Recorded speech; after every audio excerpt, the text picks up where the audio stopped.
మారే పరిస్థితి వస్తూ ఉంది. కాగ్నిజెంట్తో కూడా ఇంకా కొన్ని కంపెనీస్ వస్తున్నాయి.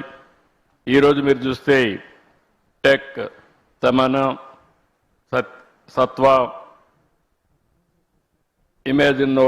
ఇమేజినో వాటే, fluent grid, Motherson technologies, Quarks technosoft, Asian health care and నన్రల్ టెక్నాలజీస్ ఇవన్నీ ఒకే రోజు ఫౌండేషన్ వేసుకున్నాం. ఇవి కాకుండా మీరు చూస్తే ఇంకా కొన్ని కంపెనీస్ వస్తాయి. టీసీఎస్ కానీ అదే మరి గూగుల్ $15 బిలియన్ విశాఖపట్నానికి డేటా సెంటర్ కూడా 2 వస్తాయి. ఇవన్నీ వచ్చిన తర్వాత మీరు విశాఖపట్నాన్ని నెక్స్ట్ లెవెల్కి తీసుకుపోతామని చెప్పి కూడా నేను మీకు తెలియజేస్తున్నా. ఇప్పటికే 150 టెక్ కంపెనీస్ ఉన్నాయి, చిన్నవి పెద్దవి అన్నీ ఉన్నాయి. ఆంధ్రప్రదేశ్కి టాలెంట్కి ఏమాత్రం కొరత లేదు. ఈరోజు ఇక్కడ ఆంధ్రప్రదేశ్లో తయారైన వాళ్ళు బెంగళూరు, చెన్నై, హైదరాబాద్, ఇతర సిటీలు, తర్వాత ఇక్కడే కాకుండా ప్రపంచం మొత్తం ఏ దేశానికి పోయినా ఫాస్టెస్ట్ లొకాలిటీకి పోతే, చాలా రిచెస్ట్ లొకాలిటీకి పోయి గట్టిగా తెలుగులో మాట్లాడితే అక్కడ అటెండ్ అయ్యే పరిస్థితికి వస్తున్నారు. That is the strength of Telugu community globally. ఇక్కడికి వచ్చి మాట్లాడితే సూర్య గారు ఇక్కడి నుంచే ఇంకొక హ్యూమన్ రిసోర్స్ అనుకుంటాను ప్రాజెక్ట్స్ అని తయారు చేసా లీడర్ అయితే ఫ్రమ్ విశాఖపట్నం. అంటే మన దగ్గర లీడర్షిప్కి ఏమాత్రం కూడా కొరత లేదని చెప్పి కూడా నేను మీకు తెలియజేస్తున్నా. ఇంకొక పక్కన మీరు చూస్తే అన్ని సిటీస్ కంటే ఇక్కడ 20% కాస్ట్ ఆఫ్ లివింగ్ తక్కువ. ఈ విషయం కూడా మీరు గుర్తుపెట్టుకోవాల్సిన అవసరం ఉంది. ఇంకొక పక్కన అన్ని సిటీస్ కూడా ట్రాఫిక్ జామ్స్ ఎక్కువ ఉన్నాయి. దానికి కారణం ప్రాపర్గా ప్లాన్ చేసుకోకుండా పోవడం. ఒకప్పుడు హైదరాబాద్ సికింద్రాబాద్ ఉంటే దానికి సైబరాబాద్ సిటీని యాడ్ చేయడమే కాకుండా ఔటర్ రింగ్ రోడ్ 165 కిలోమీటర్స్ వేసి రోడ్స్ అన్ని వైడన్ చేశాం. అందువల్ల Visakhapatnam Hyderabad most liveable city అయింది.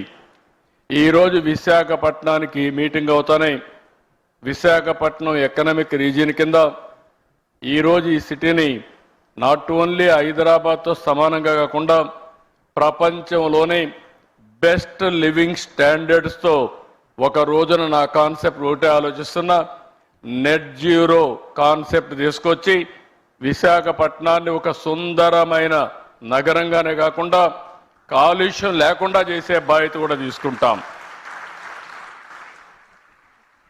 ఇటీవల కాలంలో విశాఖపట్నం సేఫెస్ట్ ప్లేస్, ఉమెన్కి సేఫ్టీ ప్లేస్, అది గవర్నమెంట్ ఆఫ్ ఇండియా కూడా రికగ్నైజ్ చేసి సేఫెస్ట్ సిటీ ఫర్ ఉమెన్ ఏదంటే దానికి చిరునామాగా విశాఖపట్నం తయారు చేసే పరిస్థితికి వచ్చింది.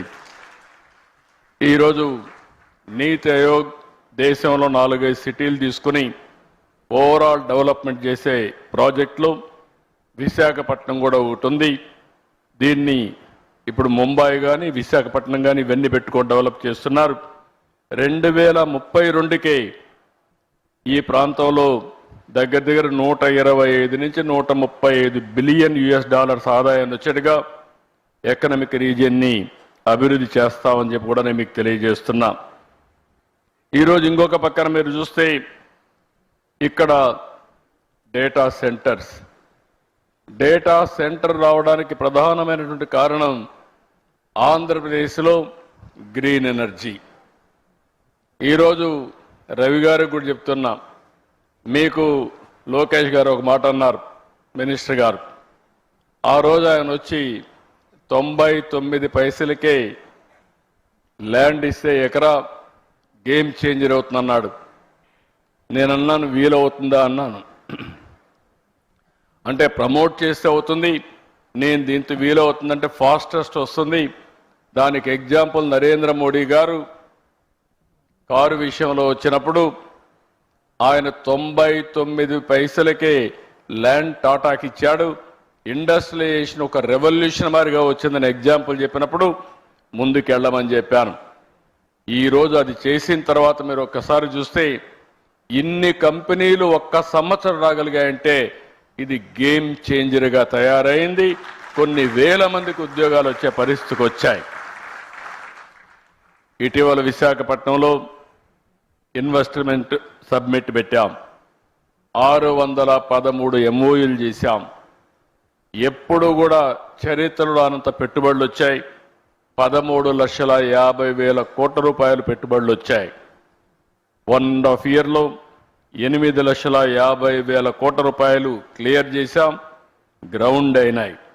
మొత్తం కలిసి 20 లక్షల కోట్ల రూపాయలు పెట్టుబడులు వచ్చాయి. ఇవన్నీ పూర్తయితే 23 లక్షల మందికి ఉద్యోగాలు వస్తాయి. ఇక్కడ మీరు ఒకసారి చూస్తే మీరుండే యంగ్స్టర్స్ ఉన్నారు, రవి గారు ఉన్నారు.